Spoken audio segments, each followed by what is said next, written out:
$243,000. That is now the average price of a starter home in the US. That is up 45% since pre-pandemic levels.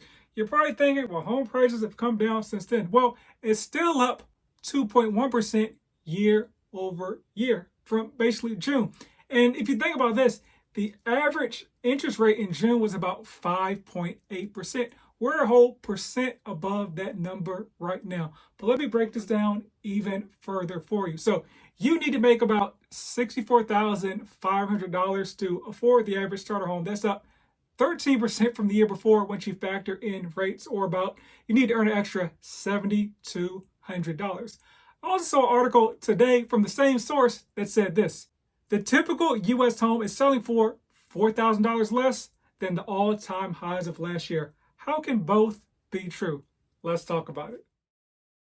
Welcome back to House Rich, the first-time homebuyer show where we help millennials figure out how in the world do I buy my first home. Today we're talking about the record high starter home prices.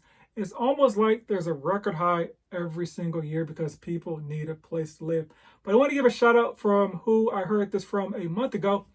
It was me. You can check the tape. And so how do I know this? Because it's almost like being a realtor, being active in real estate, being in the field and seeing what happens makes a lot of sense. Even though people just say, we make stuff up because we're realtors. So let's talk about what affordable means so we can kind of set the stage for the rest of the episode. Redfin, where I got this data from, defines affordable as a home somebody needs to spend no more than 30% of their income on.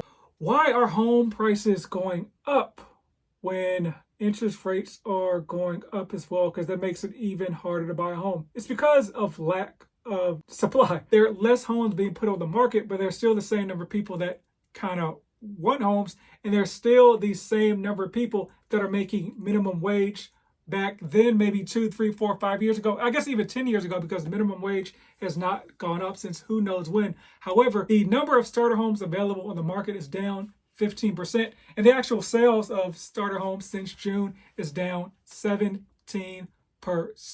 Now, I'll read you this quote from Redfin senior economist Shihar Yara Bokhari. Sorry if I pronounced that wrong. Buyers searching for starter homes in today's market are on a wild goose chase because in many parts of the country, there's no such thing as a starter home anymore.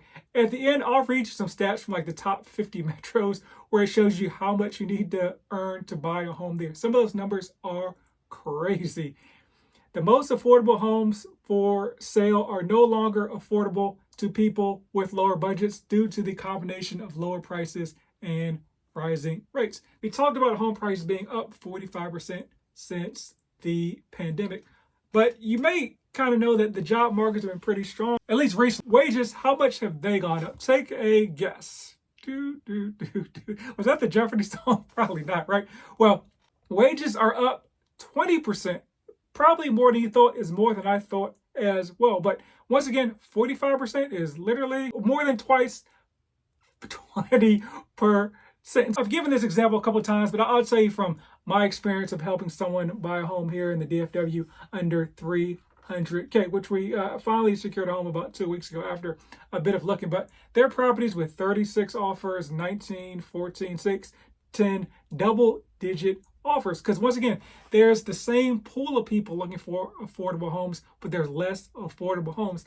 And also, builders are not incentivized to build affordable homes. Let's say it costs you $300,000 to build a home, whether it's in a low to moderate income area or not even building it in like more expensive areas, but they can go to like a blank slate where it used to be a farm, bring electricity, plumbing value to the land, put that $200,000 home on the land, and now that home is worth $500,000, $600,000, $700,000, where if they go to a low to moderate income neighborhood, they can only price the home so high due to the comparable sale. So there's really no incentive for builders to build homes.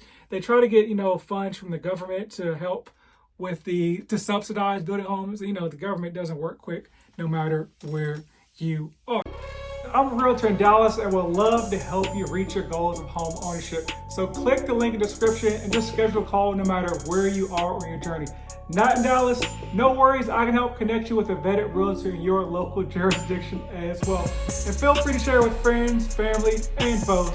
Everyone gets left. Let's talk about people just going to rent because, man, the mortgage is too high. Well, rents are still at almost at all-time highs as well. So they hit their peak of $2,053 in June of 2022, and we're still on average only $24 below that level to this day. So here goes the red meat. Folks like to put out these numbers to get folks to watch and click. I say them at the end because you need to watch the whole episode and get kind of like a good overview.